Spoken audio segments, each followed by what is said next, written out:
Hey guys, welcome back to another episode of Dynasty After Dark. I'm your host, Calvin Timms. You can find me over on Twitter at TDC_Calvin or on the Dynasty After Dark YouTube and Rumble channels. Thank you guys for tuning in, and if you missed it last week, I broke down every single one of the positional players with the three riskiest players for 2022 and beyond. There were a couple more difficult players like Cooper Kupp at wide receiver, but then a few slam dunk easy picks like Deshaun Watson at quarterback. So please be sure to go listen to those. And these are all players that are going inside the top 12 in current ADP based on May ADP from Dynasty League Football. So these might not be currently up to date, but this is the best we have because the month of June is still going on, obviously, and we don't have full data for that month. So based on May, what I wanted to do was last week break down the three riskiest players inside the top 12, but today we want to go through three players that I think could jump into the top 12 for 2022 and beyond. And these are all players going outside of the top 12 in ADP currently. So today we're going to start with the quarterback position, and obviously the number one guy that is being talked about right now, probably one of the most controversial picks right now in Dynasty football, is Trey Lance with the San Francisco 49ers. So if you follow any sort of fantasy Twitter, he's just been the talk of the town, whether you're for him or against him. But let me break down my reasoning why I think Trey Lance can finish inside the top 12 and why you should be excited for him. So you can see here, Trey Lance, he is only 22 years old. He's currently his ADP is QB 13 based on the May ADP. And you're saying, wow, that's not that big of a jump for him to go up one spot to the top 12. And that's not why I'm excited about Trey Lance. I think Trey Lance has the possibility to finish inside the top 6 quarterbacks in 2022, and he's going to be able to build on that going forward. So first off, let me lay out the negatives for Trey Lance. The negatives that you're going to be hearing all offseason are, one, they still have Jimmy Garoppolo. So he's never going to be the quarterback because they still have Jimmy Garoppolo. Counterpoint, you don't give up 3 first-round picks to go get a guy at number 3 overall last year to let him sit for multiple seasons. It's just not going to happen. This isn't the Brett Favre era where they get Aaron Rodgers and they're just going to let him sit. Also, Aaron Rodgers wasn't the number 3 overall pick in that year's draft class. He fell down the boards a little bit there. So, first off, that's just not a viable strategy if Kyle Shanahan and the GM want to keep their job going forward. So that's not going to matter to me whatsoever. Number 2, he wasn't that accurate. Last year, he kind of airmailed a few balls and he threw it with a little bit too much power, things like that. And that's fine. He was a very raw candidate. And this is the third thing you're going to hear quite a bit. He doesn't have a lot of play time, which is, again, fine. These guys are going to develop. He needs time in the system and play time on the field to get better. So Trey Lance is going to get better for these 3 reasons right here. Number 1, he's very, very athletic, extremely athletic. Everyone kind of argues between him and Justin Fields of last year's draft class, which was the better quarterback, just pure athletically. And you can make the argument for Justin Fields because we have tangible numbers on his 40 time. Trey Lance didn't run the 40, but there are reports that he routinely ran about a 4.5, mid 4.5s in the 40-yard dash, which Justin Fields, I think, beat him in the 40-yard dash, but Justin Fields is smaller and he's not as stocky as Trey Lance. Trey Lance is a big dude. He's also got a howitzer for an arm. That's reason number 2 why I'm very excited for Trey Lance. Yes, he throws with a little bit too much velocity sometimes. He needs to learn to kind of ease up on the gas pedal a little bit on some of his throws. It'll definitely help his accuracy if he doesn't put so much into every single pass. But it would not shock me if he could throw a 70, 75-yard pass with ease. His arm rivals Patrick Mahomes and Josh Allen as some of the best arms in the league currently. And reason number 3 why I'm so excited for Trey Lance going forward, he's a rushing threat on the ground because of his athleticism that I just talked about, and he's with Kyle Shanahan, probably one of the best offensive minds in the NFL currently. Although I have my issues with Kyle Shanahan, you cannot deny The dude knows what he's doing when it comes to creating an offense. And Trey Lance, good or bad, will thrive for fantasy football because Kyle Shanahan is going to put him in many very good situations for fantasy. They're going to isolate him in the running game and create some running plays for him in that regard. And then they're going to be able to dial up easy passes to get him going in the passing game. You got the weapons around him that are very, very good. You've got George Kittle, who's a top 3 tight end currently for Dynasty in most people's book. You got Brandon Ayuk, who I still really like. You got Deebo Samuel. You got Elijah Mitchell. You got Jeff Wilson. There's a lot of talented weapons on this offense. Now, you look at what he did last year, and this is what everyone likes to point out, right? He only played 2.5 games basically for the entire year. The games that Jimmy Garoppolo, I think, missed to injury or COVID or what exactly it was, I don't remember. But in the one game, he played 51% of snaps, 9 for 18, through the air for 157 and 2 touchdowns in that game. He had 7 for 41 on the ground and then a sack, whatever, that's fine. In the second game, his first actual start, 29 attempts, 15 completions for 192 and a pick, right? Not great against Arizona, but he had 16 carries for 89 yards on the ground. No touchdowns in either one of these. He had no rushing touchdowns except for his one carry against Green Bay in week 3 last year. That is not going to be the story going forward. If Kyle Shanahan makes him a focal point in the running game, like I think he will, there's going to be no world where Trey Lance doesn't finish with at least 6, 7, 8 touchdowns on the ground. Then his third game that he started last year was against Houston in week 17. 16 of 23 through the air. Again, not the best through the air, but he was a rookie.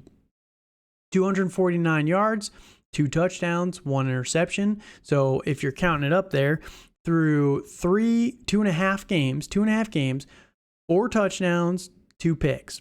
Not bad, not terrible. Definitely could use a little bit of improvement, but not bad. On the ground, he had about 33 carries in 2.5 games. Average that out to 11 carries a game. Fine, that's great. And about 150 yards. That's also great. You average that out to about 60, 70 yards on the ground. That's such a high floor for fantasy football. And again, he had no rushing touchdowns in those 2.5 games that he started last year, and that's only going to go up. So I am all aboard the Trey Lance hype train, and probably you could call me the conductor because I have him everywhere. I bought him in every single league, and I think you should too. Now, number 2 quarterback here we're going to go over is Kirk Cousins, and you're saying, Kirk Cousins, why? How in the world is he going to finish his top 12? Well, let me tell you something. Kirk Cousins, over the last few years, here's his end of season finishes. So in 2015, this is when he actually became a starter for the Washington Redskins at the time, but now the Washington Commanders, finished as the QB 10. 2016, QB 5. 2017, QB 6. 2018, first year with Minnesota, QB 13. 2019, QB 19. All right, 2020, number 11. 2021, number 11. Kirk Cousins is perennially underrated as a quarterback. One of the best things that Kirk Cousins has going for him is he does not get injured, like ever. He is consistently on the field. Now, the problem with Kirk Cousins is he kills you from a consistency standpoint week to week. The last couple of years, though, 2021 and 2020, it's been much better. The addition of Justin Jefferson has really turned him around, where it's made him a lot less streaky. But man, if you go back to the last couple years, he really hasn't had too many down games that he's really hurt you from a fantasy perspective. 2019, he started the first 4 games kind of killing you, but he went on a tear for the rest of the season with only 2 down games for the rest of that year. 2020, he had a negative game in week 2. it seems like the consistent theme with Kirk Cousins is, looking back at his scoring logs on Sleeper for the first half of the season, he kind of struggles a little bit getting out of the gate, but then he hits the ground running mid-season and just continues that through the end of the year. Kirk Cousins is a very good quarterback, and the fact that over the last few years he's had basically 4,000 yards through the air guaranteed and 30-plus touchdowns almost guaranteed every single year. Doesn't have a ton of interceptions, a little bit higher than what you want to see, but he does not hurt you in that aspect. Now, he doesn't really do much on the ground, but he does enough to do a little bit of work there, but it's not great. He did a lot more with Washington than he has with Minnesota, but I'd like to see what he can do with the new coaching staff this year. Now, you look at the reasons to be optimistic about Kirk Cousins. In 2021, he finished his quarterback 11. 2020, quarterback 11. This is with one of the most boring passing offenses in the NFL with Mike Zimmer. That is not the case anymore. They have a new head coach who comes over from the Sean McVay tree, which Kirk Cousins was with in Washington. And when he really thrived, he was with a West Coast system, and that's what he's thrived with his whole career.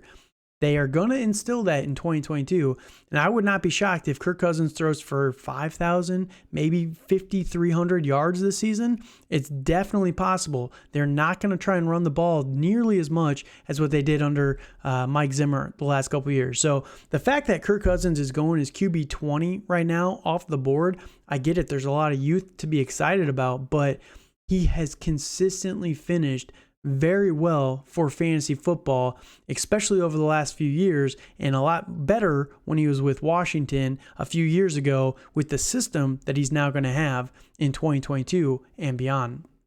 Now, the third guy here is Mr. W. Burger, Jameis Winston. Jameis Winston, QB 23 in the May ADP.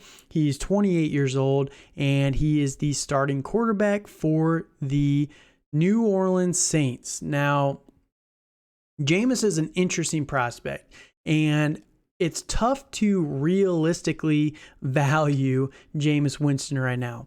But all I know is the New Orleans Saints, they have some changes made this offseason. Sean Payton retires. They move on from a few of their defensive players, and every single year they're moving on from some star players because they're constantly in cap troubles and are constantly up against it every single year, but they always maneuver and find a way to make it work. But Jameis Winston is someone that they just signed to a 2-year contract and this offseason. So they are committed to Jameis Winston. I think of all the guys that got 2-year contracts, Marcus Mariota, Mitch Trubisky, Jameis Winston, all those guys, he got the best contract for a starting quarterback. They really paid him quite handsomely to be their quarterback for the future, at least for the next couple of years. Now, you look at the Saints, they just gave up everything in the 2021 draft to go, or 2022 draft, to go get Chris Olave and the new left tackle Trevor Penning, if I remember right. They have no first round picks in 2022 or 2023. So realistically, they're not going to even be looking for a quarterback until 2024. Jameis Winston is locked and loaded for 2022 and 2023 as the starting quarterback for the New Orleans Saints, who are almost always competitive from a fantasy perspective. Now, you look at the weapons that he has, and in 2021, he played 7 games. It was a little bit kind of hit or miss for fantasy. You know, week 1 against Green Bay, goes out there, throws for 5 touchdowns. Week 2 was a dud. Week 3 and week 4 were okay performances, not great. Week 5 against Washington, goes out there, throws up another 4 touchdowns, 1 pick. And this was with nobodies in the passing game. His weapons last year were terrible. But looking at his weapons this year, he should have Michael Thomas back. Jury's still out. I get that. I'm not saying anything about that. But Jarvis Landry is his wide receiver too. Definite upgrade there over Deontay Harris. He's got Traquan Smith still. He's got the rookie Chris Olave. They still have Adam Troutman. They have Alvin Kamara. They've got Mark Ingram. There's a lot of weapons here suddenly in the wide receiver core that should be interesting. Michael Thomas is the biggest one. If he can play, it will be a game changer for Jameis Winston. Now, Jameis, again, I get it. He's a little bit of a meme, but you go back to the last year that he was a full-time starter, which was 2019 with Tampa Bay. Quarterback 4 that year, and that's the infamous 30 for 30 year for Jameis Winston. 5,100 yards, 33 touchdowns, 30 interceptions. Jameis has always been a little bit of a threat on the ground. He even did a little bit last year. Yardage-wise, he always gets something, but the downsides for Jameis Winston going into 2022, one, he's coming off an ACL tear. That's not great, but for a quarterback, it's a little less risky than some of the other injuries that they can sustain. So he should be able to get back and be able to perform just fine. The other risks are, if there is no Michael Thomas, you're looking at a rookie Chris Olave and Jarvis Landry, who's not in the prime of his career anymore as his starting wide receivers. You can make the argument that it's not a great receiving core still, and I get that, but I think there's a lot of potential there, especially with Michael Thomas. Number 3, they don't have Sean Payton, who was one of the best offensive minds in the NFL for a long period of time. So there's an argument that Jameis could definitely be a little bit of a risk this year, but I am not too worried because I think that they're going to be able to continue with their new offensive coordinator. He was the right-hand man basically under Sean Payton. He helped game plan with him. So they're going to be able to keep the same schemes, at least, that what they did in years past. The weapons are definitely upgraded. You can't argue against that. They are upgraded. Now, just how much they're upgraded is the question. And there's going to be a lot of opportunity. They have a good schedule this year. In 2022, we don't know exactly who they're playing, but or at least the order. We know what teams they're going to be playing. But anytime you play the Carolina Panthers twice, I know their defense is a lot better, but you're going to be able to put up some points still. I don't think it's a shutdown defense whatsoever. You got the Falcons, who are a joke, twice. And then you got some other teams in the NFC, not the best defenses over there. It's definitely looking good for the Saints to go out there and definitely try and make a playoff push this year. So I expect a lot from Jameis Winston, and at quarterback 23, it's free money. And if he finishes with the potential that he has around quarterback 12, it's just a massive steal at that ADP. So Jameis Winston is the number 3 guy that I had here for the quarterback position. Thank you guys for listening. Please be sure to like, comment, and subscribe to the video like I mentioned before. I appreciate you guys listening. Follow me over on Twitter at TDC_Calvin. And if you have any questions, feel free to reach out on the video or on Twitter, and I'd be happy to help you guys answer anything you got. So thank you again, and good night.